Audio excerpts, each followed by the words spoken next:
Muy bien, pues buenos días a los que os queráis, entre los niños, los músicos, parece que se va todo el mundo, subo a predicar y no se queda nadie. Buenos días a todos. Vamos a abrir la palabra del Señor, por favor, al libro de Esdras, capítulo 6. Libro de Esdras, capítulo 6. No es uno de esos libros habituales que leemos, ¿verdad? Es un libro que de entrada lo digo y dices, ay, ¿esto dónde estaba? ¿No? ¿Dónde va esto? Pues después de Segunda de Crónicas, ahí es donde encuentras el libro de Esdras. Nos cuenta el libro de Esdras la historia que ocurrió después que cayese Jerusalén, después que el pueblo de Israel fuese llevado cautivo. El libro de Esdras nos cuenta qué es lo que ocurrió a partir de entonces, ¿vale? Entonces, estaba pasando por este... ¿Ves? Sabía yo, les he dicho a los chicos, me vais a tener que recordar que ponga el micro en marcha. Efectivamente, ahí está. Como estaba diciendo, el libro de Esdras explica la historia de la caída de Israel, y hace poco que pasé por ahí, por el libro de Esdras, en mi lectura rutinaria de la Biblia, y rutinaria lo digo en el sentido de que cada día lees, digamos, los capítulos que tocan, ¿verdad? Pero hubo algo ahí que me llamó la atención en el capítulo 6 y quería compartirlo en esta mañana con nosotros. No son enseñanzas con vosotros, no son enseñanzas complicadas, no son enseñanzas nuevas, pero sí creo que son buenas cosas que podemos recordar en estos momentos. Entonces, capítulo 6 del libro de Esdras. Antes de leer el pasaje, déjame entrar en el contexto histórico que nos estamos moviendo, ¿sí? Ponemos ahí unos años, ponemos ahí unos reyes, y vamos a ver entonces un momento el contexto histórico en el cual nos estamos moviendo. Si vienes conmigo, mira, pasa conmigo 2-3 páginas para atrás y vente al último capítulo de Segundo de Crónicas. Segundo de Crónicas, si vienes un poquito más para atrás, con permiso, mientras lo buscas me deja una cosa. Me voy aquí.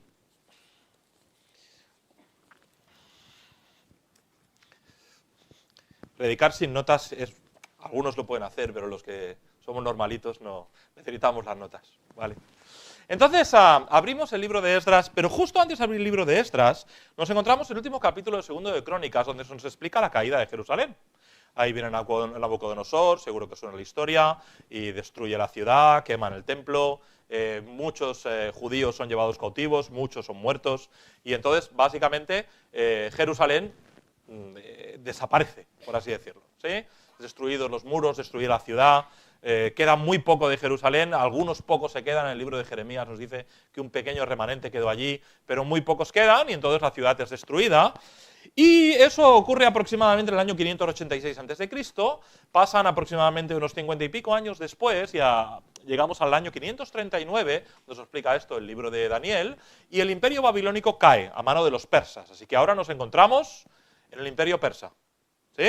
Es el contexto en el cual nos estamos moviendo. Estamos en el imperio persa, y uno de los emperadores del imperio persa, Ciro, que ya había sido profetizado de hecho por Isaías, 100 y pico años antes de que Ciro naciese, Isaías ya habla de él, pues Ciro da una orden y dice así, mira, vente conmigo a los últimos versículos del libro de Segundo de Crónicas. El último capítulo, versículo 22, dice: mas al primer año del rey Ciro, rey de los persas, para que se cumpliese la palabra de Jehová por boca de Jeremías, Jehová despertó el espíritu de Ciro, rey de los persas, el cual hizo pregonar la palabra, y también por escrito por todo su reino, diciendo: así dice Ciro, rey de los persas, Jehová, el Dios de los cielos, me ha dado todos los reinos de la tierra, y él me ha mandado que le edifique casa en Jerusalén, que está en Judá. Quien haya entre vosotros de todo su pueblo, sea Jehová su Dios con él, y suba.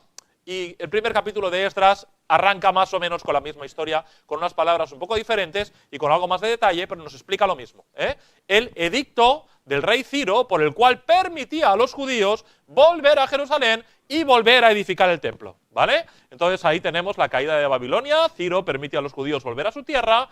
Un par de años después, si pasas conmigo algunas páginas, vente por ejemplo al capítulo 3 del libro de Esdras, capítulo 3 del libro de Esdras. No sé si tu Biblia tiene títulos, en la mía pone la edificación del altar, ¿sí?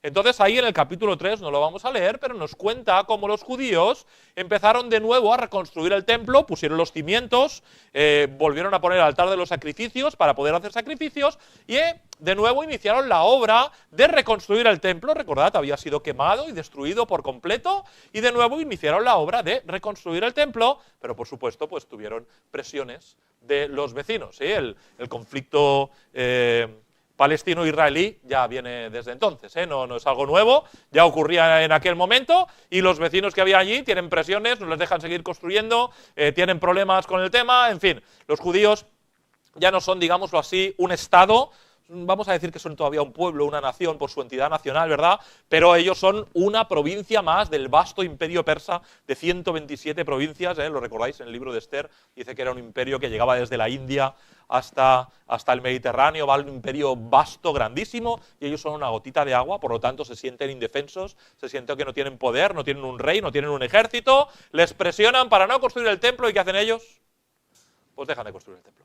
Entonces el templo se paraliza, a pesar de que han puesto la primera piedra, han puesto los cimientos, han iniciado la construcción, pero se paraliza y ahí está paralizado un montón de años. De hecho van cambiando los emperadores, Ciro, Cambises, Darío, y entonces ahora sí, llegamos al capítulo 5 y ahí es donde encontraríamos los libros de Ageo y Zacarías. ¿Qué importancia tiene leer la Biblia de forma cronológica? Te recomiendo que lo hagas por lo menos una vez para que entiendas dónde va cada uno de los libros y qué explica. Pero si vas al libro de Ageo, te darás cuenta, 2 capítulos pequeñísimos, lo puedes leer cuando llegues a casa, no tardarás más de 10 minutos. Verás que precisamente Ageo lo que hace es animar a la gente a reconstruir el templo. Zacarías también lo hace, con un estilo muy diferente, mucha más profecía y visiones, pero Ageo es muy práctico, el libro de Ageo, y les dice, ¿qué estáis haciendo? Vuestra casa está perfecta, muy bonita, habéis tenido tiempo de todo, pero no tenéis tiempo de reconstruir el templo. ¿Cuándo llega el momento para que os pongáis manos a la obra y reconstruyáis el templo? Eso es lo que Ageo les dice, y ocurre algo que muy pocas veces ocurre en la palabra de Dios, que es que el pueblo de Dios escucha y el pueblo de Dios obedece. Eso pasa muy pocas veces, ¿vale? Pero en esta ocasión ocurre. El pueblo de Dios obedece, se pone manos a la obra y entonces reconstruyen el templo después del ministerio de Ageo y Zacarías. Y finalmente, para el 515 a.C., el templo, a pesar de las presiones de los pueblos alrededor, el templo es finalizado. Y entonces sí llegamos al lugar donde yo quería arrancar en esta mañana, o quería compartir con vosotros, que es la dedicación del templo. La dedicación del templo. Entonces, vente conmigo ahora sí a Esdras capítulo 6. Esdras capítulo 6, versículo 15 en adelante. Perdón que hemos hecho esta introducción tan rápido y tan corriendo, pero creía que era necesario que conociéramos un poco el contexto histórico en el cual nos vamos a estar moviendo. ¿De acuerdo? Esdras capítulo 6, versículo 15 en adelante, dice así: Esta casa, el templo, fue terminada al tercer día del mes de Adar, que era el mes sexto año del reinado del rey Darío. Entonces los hijos de Israel, los sacerdotes, los levitas y los demás que habían venido de la cautividad, hicieron la dedicación de esta casa de Dios con gozo.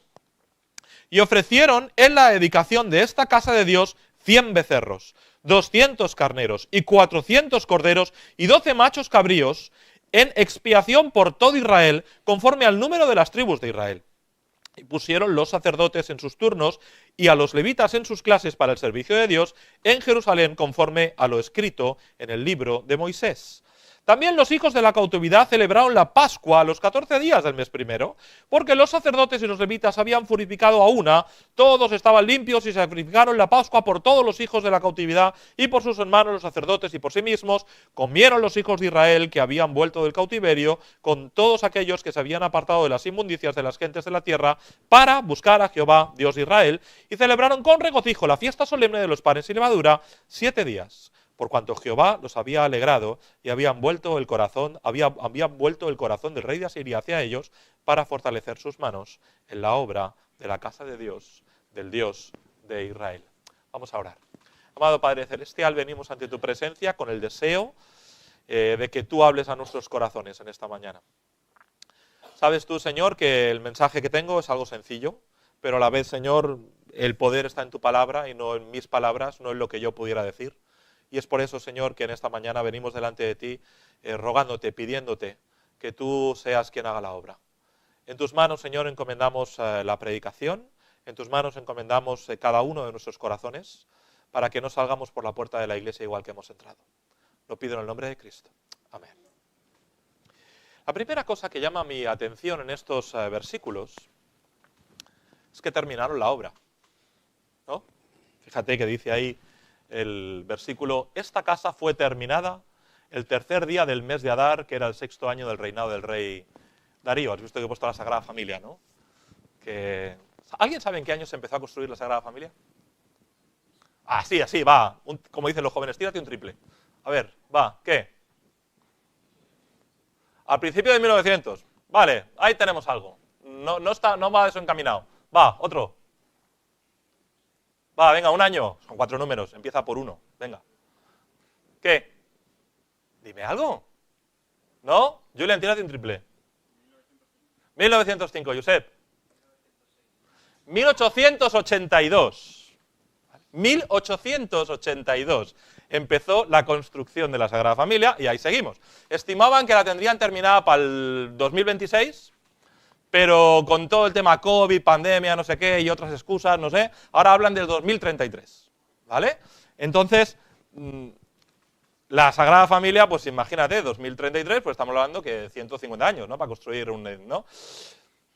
Yo siempre decía que los albañiles que trabajaban allí eran los funcionarios de la construcción. Pero claro, es trabajo para toda la vida, ¿no? O sea, tú te encargan trabajar en la Sagrada Familia y tienes trabajo para ti, para tus hijos, para tus nietos, ¿no? O sea, de generación en generación, eso es mejor que ser funcionario, ¿no? O sea, trabajo fijo seguro, no vas a tener problema de trabajo en tu vida porque siempre vas a estar allí trabajando, ¿no? Pero qué bueno es, hermano, cuando terminamos lo que empezamos. Cuando somos constantes. Cuando nos ponemos una meta y vamos hasta el final. En ocasiones nos equivocamos, ¿eh? Y en ocasiones es mejor parar. En ocasiones empiezas algo y dices, uy, me he equivocado. Esto no voy más allá porque es peor terminarlo, es peor seguir adelante que si lo termino va a ser peor. Entonces, hay cosas, a veces tomamos las decisiones totalmente erróneas. Bueno, pues esas páralas, no sigas, no vayas más allá. Pero en otras ocasiones, qué bueno es cuando terminamos lo que empezamos. Es de buen testimonio que cuando empiezas algo lo terminas. ¿Qué piensas tú de aquella persona que se pasa 2 meses, que empiezo con el carnet de conducir y no lo saco, y ahora voy a estudiar inglés y a los 6 meses me he cansado, y después hago y ya tampoco sigo, y ahora voy a empezar un ciclo formativo de grado medio, pero no, lo he dejado también, y luego, ¿no? Pensarás, pues con las personas ahora lo mismo, ¿no? Estará 2 meses que me llevo bien con este, no, ahora no me llevo bien, ahora tengo un amigo, no, ahora ya no lo tengo, ahora tengo, no, y estará también, ¿no? Porque piensas, esta persona muy estable no es, ¿no? El Señor empezó en ti una buena obra. Dice que la perfeccionará, la terminará hasta el día de Jesucristo. Porque el Señor lo que empieza lo termina. Y qué bueno sería, hermanos, que nosotros tomáramos la misma decisión, especialmente en nuestras cosas espirituales. ¿Has empezado este año a leer la Biblia? Así, de una forma, la Biblia en un año, ¿vas a terminar? ¿Verdad? ¿Sí? ¿Sí? ¿Te has propuesto este año, no sé, tal vez tener un tiempo de oración especial para ser constante?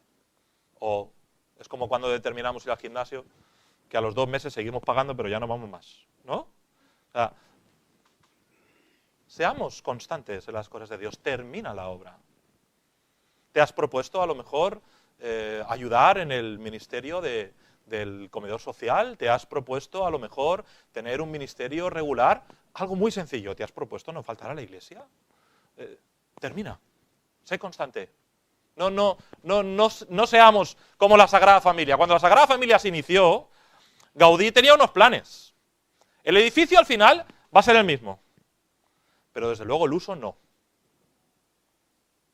Cuando Gaudí empezó la Sagrada Familia, lo que él estaba proyectando es que allí vendría gente, vendría un sacerdote católico, tendrían misas y adorarían a Dios. Hoy en día, yo creo que va a ser muy difícil que llenen ese templo como no sea en una ocasión especial. Porque católicos casi no hay practicantes, cada vez hay menos, ¿verdad? Entonces, estará lleno de japoneses que vendrán a hacer fotos, pero no estará lleno de fieles que vienen a adorar a Dios en su contexto, a su manera errónea, etc. ¿Veis que cuando no terminamos las cosas, cuando las tenemos que terminar, pierden hasta el sentido? ¿Entendéis el punto al que quiero llegar? Porque dice la Escritura, Filipenses 1:6, que el que comenzó en vosotros la buena obra, la perfeccionará hasta el día de Jesucristo. Y qué bueno sería que cuando nosotros hemos determinado empezar una buena obra, la terminemos. El pueblo de Israel no terminó la conquista de la tierra, ¿lo recuerdas? Y así les fue. Les quedaron unos poquitos aquí, unos poquitos allí, unos poquitos allí. Lees luego el libro de Josué y en cada una de las tribus dices, pero al cananeo que estaba no sé dónde, no lo expulsaron. pero al jebuseo que estaba tal, no lo expulsaron. Pero y aquí un poquito, aquí. ¿Y qué pasó después? La gente que había en la tierra seguían adorando a sus ídolos y el pueblo de Israel, que habían salido de Egipto para crear una nación santa para adorar a Dios, acabaron convirtiéndose en una nación idólatra, acabaron construyendo lugares altos otra vez, acabaron adorando a los ídolos otra vez, y el libro de los jueces tú lo ves, donde cada uno hacía, ¿qué dice? Lo que bien le parecía. Porque no terminaron la obra. Tenemos algunos reyes de Israel que les ocurrió más o menos lo mismo. Algunos buenos reyes. Tenemos al rey Asa, tenemos al rey Jotam, por ejemplo, tenemos al rey Amasías, tenemos al rey Ucías. Empezaron buenas obras, pero no las terminaron. Y el pueblo volvía a los ídolos. Empezaron quitando los ídolos que había puesto el rey anterior. Empezaron haciendo limpieza, pero no terminaron. Y venía el rey siguiente y volvía a rescatar los ídolos que no habían terminado de quitarse. Y no había una continuidad. Y tú ves la historia del pueblo de Israel a través de los libros de Reyes o a través de los libros de Crónicas. Estoy hablando del pueblo de Judá, mejor, las dos tribus del sur. El pueblo de Israel siempre fue idólatra cuando se separaron, pero las dos tribus del sur, y ves que es una montaña rusa. Ahora vamos bien, ahora no. Ahora sí, ahora no. ¿Por qué? Porque el rey anterior no había terminado del todo la obra. Qué bueno es, hermanos, si podemos terminar la obra. ¿Qué te has propuesto con el Señor este año? Termínalo. Termínalo. Porque es un buen testimonio y será bueno para ti, para tu vida y para los que te rodean.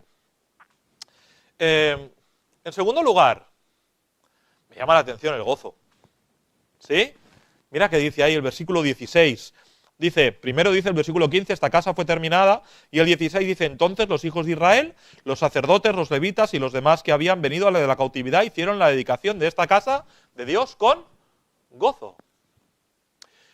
Nos cuenta el libro de Ageo y también aquí en el libro de Esdras, si fuéramos un par de capítulos para atrás, que al principio no todo el mundo estaba muy contento. Recordad que algunos habían ido a la cautividad a Babilonia y habían vuelto. Y se habían ido de Jerusalén viendo el templo de Salomón en su gloria siendo destruido, y se habían ido a la cautividad y habían vuelto 50 y pico años después otra vez allí. Y cuando llegan allí, encuentran que ponen unos cimientos, una cosita, ¿no? Vamos a decirlo así, un templecillo, ¿no? Algo. Y dice que algunos lloraban. A pesar de que estaban reconstruyendo el templo, algunos lloraban. Los ancianos. Porque habían visto la gloria del templo de Salomón y ahora veían el correcto templo de los días de Zorobabel. Y entonces se entristecían por ello. Pero, ¿sabes? Les animaba el resto del pueblo. Y les decían, no lloréis, es un día de gozo.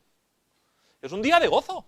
Podemos tener gozo en medio de las circunstancias. No era fácil, porque la comparación era odiosa. La comparación era tremenda.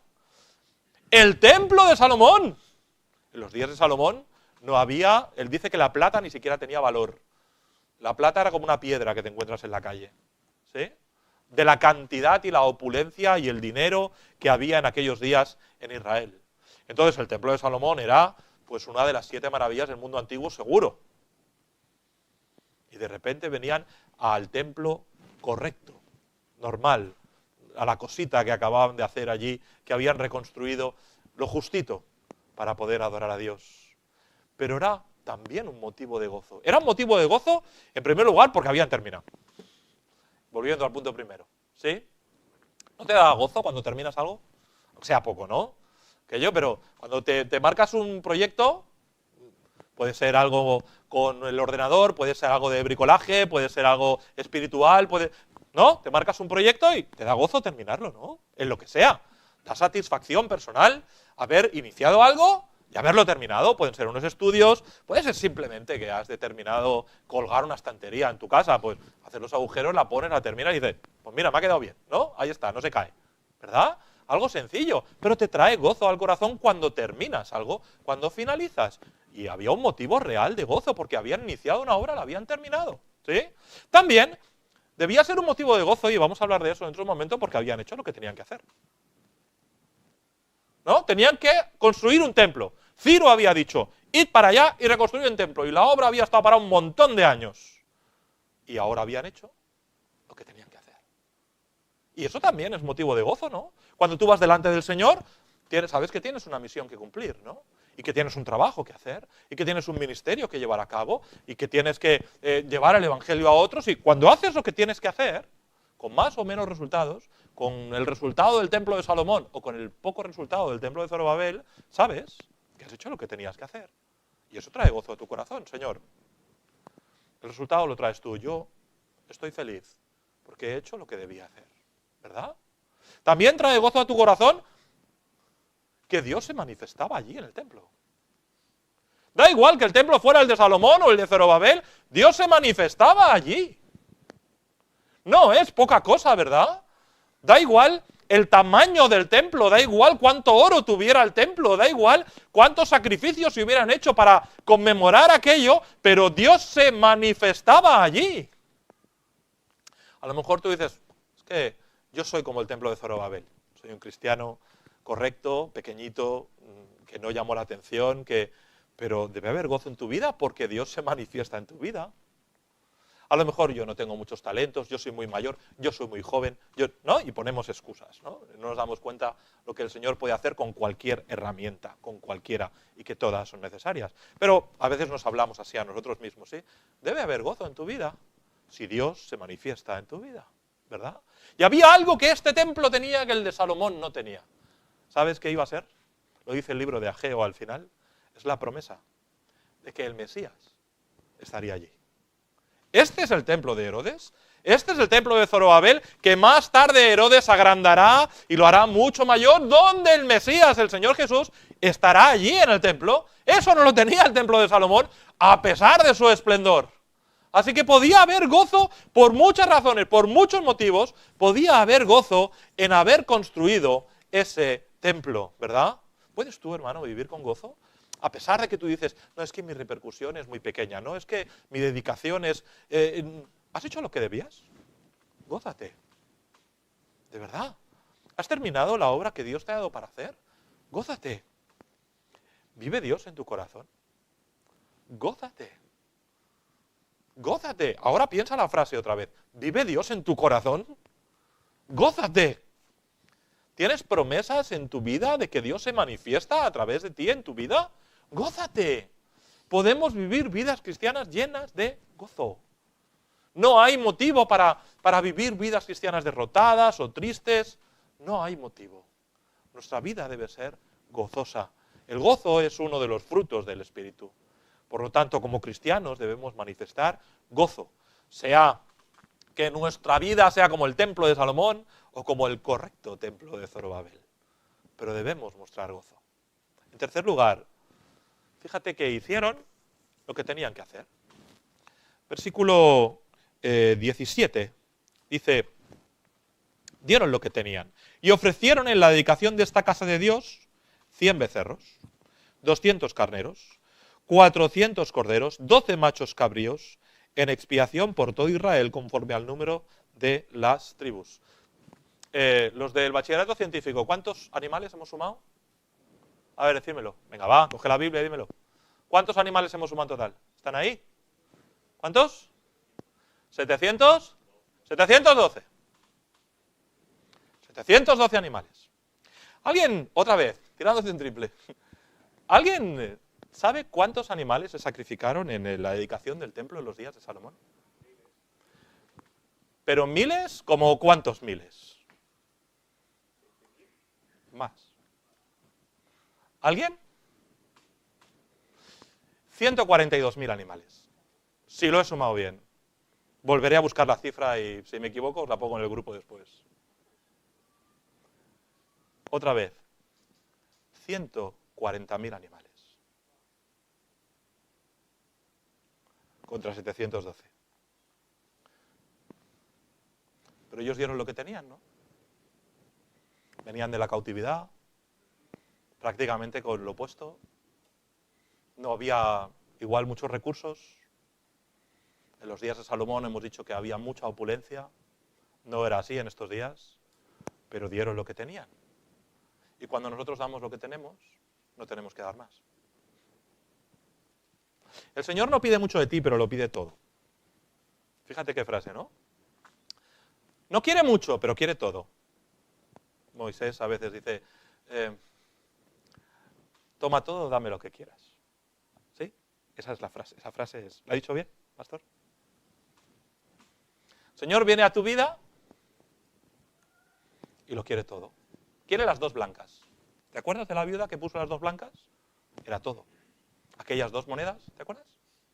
Era todo. ¿Te acuerdas de la viuda de Sarepta que le quedaba un poquito de aceite y un poquito de harina? Era todo. ¿Te acuerdas del muchacho de los panes y los peces? ¿Qué pasó? ¿No había nadie más con comida aquel día? 5.000 personas fueron alimentadas, ¿nadie más traía comida? ¿Solamente un niño? Nadie, ¿verdad? Nadie había traído una pieza de fruta, nadie había traído un pescado seco, nadie, ¿no? Solamente una mamá había sido previsora y le había dado al niño un poquito de comida. Nadie más traía un trozo de pan. Por supuesto que habría gente que llevaría comida. Se me hace imposible pensar que no fuera así. Pero hubo uno que dijo, si se lo doy, yo comeré más. ¿Serías tú ese uno? ¿O nos reservamos lo poco que tenemos y decimos, Señor, esto no me lo quites? Estoy recordando al rey David, bueno, al pastor David, cuando todavía era un muchacho y se enfrentó a Goliat. Pasa por el pasaje, por favor, 1 Samuel 17, si no me equivoco. No vamos a ir ahora, pero cuando tengas un momento, míralo. Y mira cuántas cosas David tuvo que soltar para coger las 5 piedras y la onda. Tuvo que dejar a sus ovejas, tuvo que dejar a su padre, tuvo que dejar la comida que traía para sus hermanos, tuvo que dejar la armadura que le dio el rey Saúl, y cuando tenía las manos vacías, entonces el Señor las pudo llenar. El Señor no quiere mucho de ti, pero sí lo quiere todo. Por eso es tan necesario que le demos lo que tenemos. En ocasiones nos reservamos cosas, ¿no? Señor, yo te lo doy todo, pero estos amigos no me los quites. Señor, te lo doy todo, pero este hobby que tengo, esto no me lo quites. Señor, yo te lo doy todo, pero es que necesito este tiempo porque tengo que estudiar, esto no me lo quites. Señor, te lo doy todo, pero a veces es más fácil dar dinero, ¿no? Es mucho más difícil a veces dar cosas como el tiempo, el esfuerzo, el trabajo. Eso a veces es mucho más difícil, ¿no? No estamos hablando de ofrendas, sino de nosotros mismos. ¿No dice Romanos 12, verdad, que presentemos nuestros cuerpos en sacrificio vivo? ¿Y qué queda después del sacrificio? ¿Queda algo? No, todo ha sido muerto, cortado y quemado. Un holocausto. ¿Qué queda después? Las cenizas. No queda nada para mí. Se lo he entregado todo al Señor. Ellos lo dieron todo para el Señor. ¿Sabes? Un momento. Se me ha ocurrido un ejemplo, pero creo que es mejor que lo veamos aquí. Cuando en el versículo 18, está mal ahí abajo, dice, y pusieron los sacerdotes en sus turnos y a los levitas en sus clases para el servicio de Dios en Jerusalén conforme a lo escrito en el libro de Moisés. No solamente dieron lo que tenían, sino que dieron lo que debían. O sea, hicieron lo que tenían que hacer. Conforme a lo que está escrito. ¿Qué dice la Biblia que tenemos que hacer? Hagámoslo. A veces la vida cristiana es mucho más sencilla. Mucho más sencilla. Se resume a obedecer lo que dice la palabra de Dios y te irá bien. ¿No dice eso Josué 1:8? ¿Verdad que dice eso? Me habéis escuchado mencionarlo tantas veces, ¿verdad? ¿No le dice el pueblo y el Señor y Moisés anteriormente en Deuteronomio? ¿No le dice también a Josué que este libro no se apartará de tu boca para que hagas y andes conforme en todo lo que en él está escrito? Y dice, y entonces todo te saldrá bien. ¿No quieres que todo te salga bien? ¿Verdad que queremos que todo nos salga bien? No, pues vive conforme a la Biblia. Haz lo que tienes que hacer conforme a lo escrito. ¿Sabes lo que dice la Escritura? En cuanto a tantos temas como tenemos nosotros que vivir. Sabes lo que dice la Escritura en cuanto a la familia. Sabes lo que dice la Escritura en cuanto al pecado. Sabes lo que dice la Biblia en cuanto a tu santidad. Sabes lo que dice la Biblia. Todo lo sabes. No es nuevo. ¿Cómo nos va a ir bien? Conforme a lo escrito. ¿Recuerdas cuando el Señor Jesús murió? ¿Recuerdas qué hicieron Nicodemo y José de Arimatea con el cuerpo? ¿Lo llevaron a un sepulcro? ¿Recuerdas qué hicieron después? ¿Nos dice la Biblia que compraron algo? ¿Qué? A ver, ¿quién? ¿Qué hicieron? ¿Compraron? Especias aromáticas, ¿lo recuerdas? No recuerdo la cantidad, pero sé que fueron muchas. Me puse un día a hacer las cuentas y a traducir las medidas de peso que indica la Escritura con nuestras medidas actuales, y eran un montón. Habían comprado incienso, vamos, para 3 años. En cambio, en cuanto salieron los primeros rayos de sol de aquel domingo de resurrección, hubo unas mujeres que, pensando que su maestro todavía estaba muerto, se levantaron por la mañana. ¿Y dónde fueron? Al sepulcro. ¿A hacer qué? A traer especias aromáticas. Da igual lo que Nicodemo y José habían hecho. Da igual que ellos habían comprado todos los kilos de perfume del mundo. Yo voy a hacer lo mío. Así que da igual si el hermano que tienes al lado es un evangelista fantástico y 500 personas se han convertido ya a través de su testimonio. Tú haz lo tuyo. Da igual si el que tienes al lado es un maestro de la Escritura y pasa tiempo estudiando la Biblia y predica excelente, y tú haz lo tuyo. Da igual si la mujer que tienes al lado es una mujer de oración y pasa tú haz lo tuyo. Cumple lo que tú debes de cumplir delante del Señor. Haz tu labor, como aquellas mujeres en su sencillez.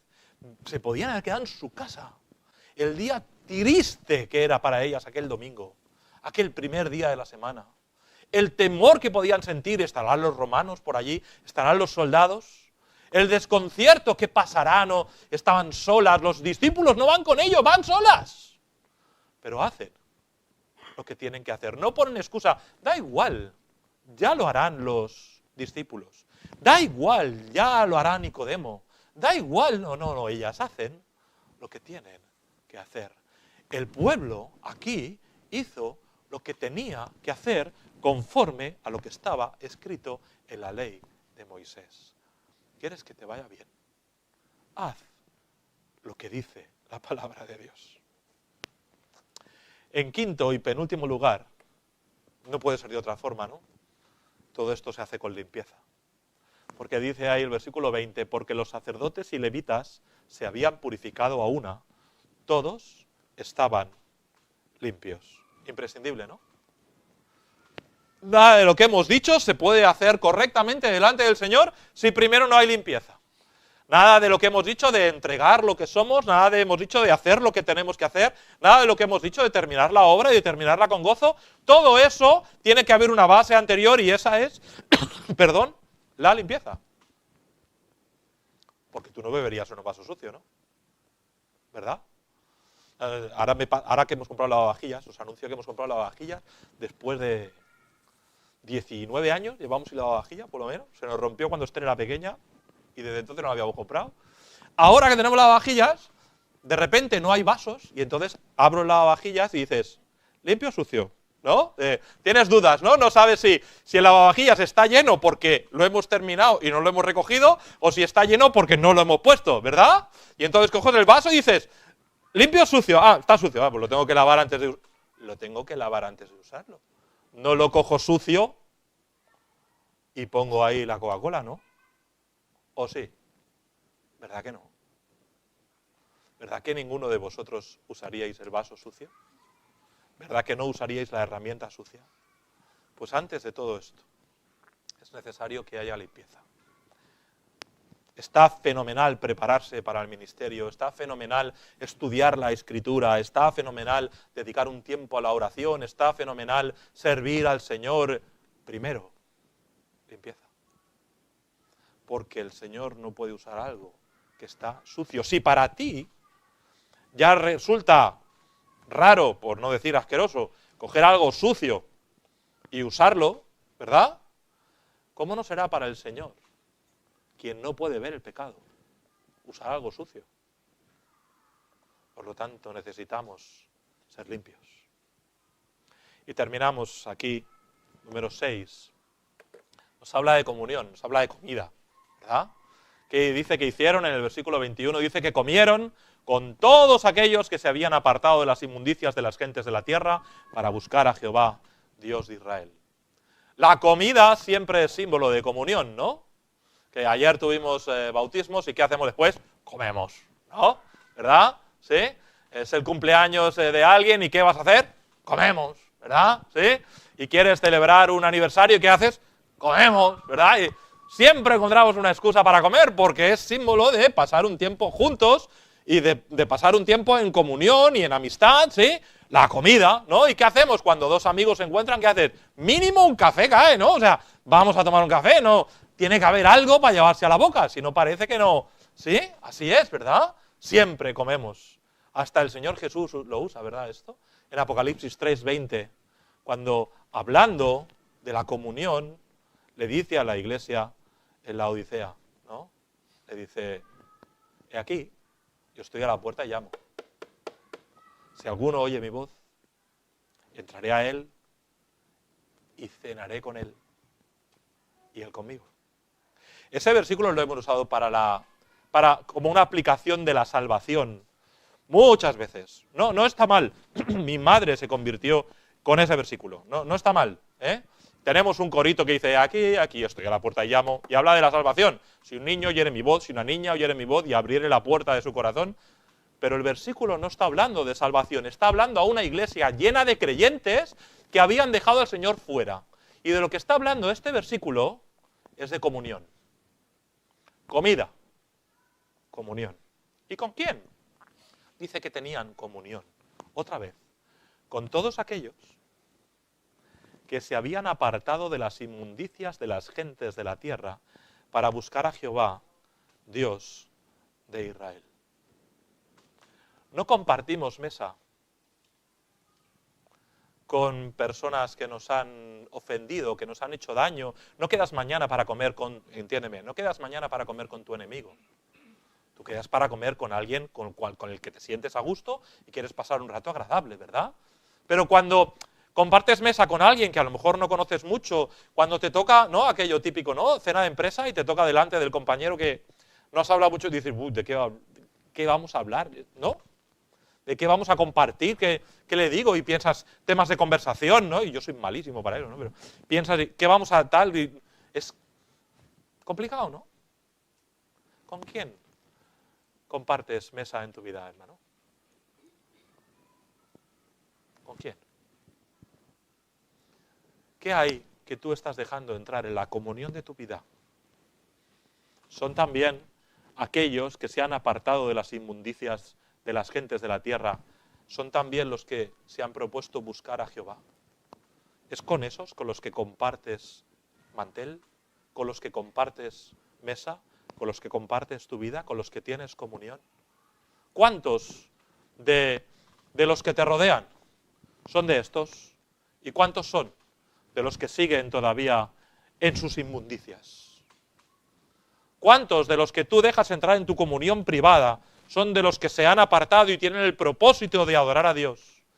¿Y cuántos todavía no? Qué bueno, hermano, que podamos estar juntos en comunión. Qué bueno ayer en el bautismo, fue precioso para mí.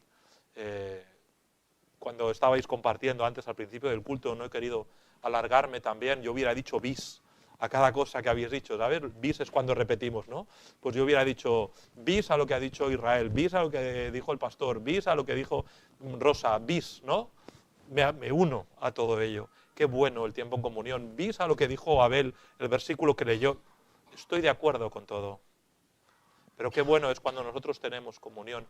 Pero para eso es necesario que primero haya limpieza.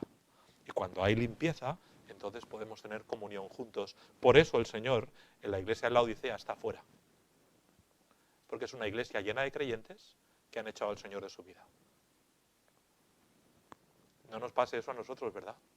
Que no tenga el Señor que llamar a la puerta de nuestro corazón y decir, oye, ¿me dejas entrar? Sigo fuera, ¿eh? Sigo esperando. Sigo esperando. Concluimos. Tú fíjate que ellos habían terminado la obra, ¿sí? Lo hemos dicho al principio. Habían hecho lo que tenían que hacer, ¿verdad? habían dado lo que tenían que dar. Se habían purificado y se habían apartado del pecado.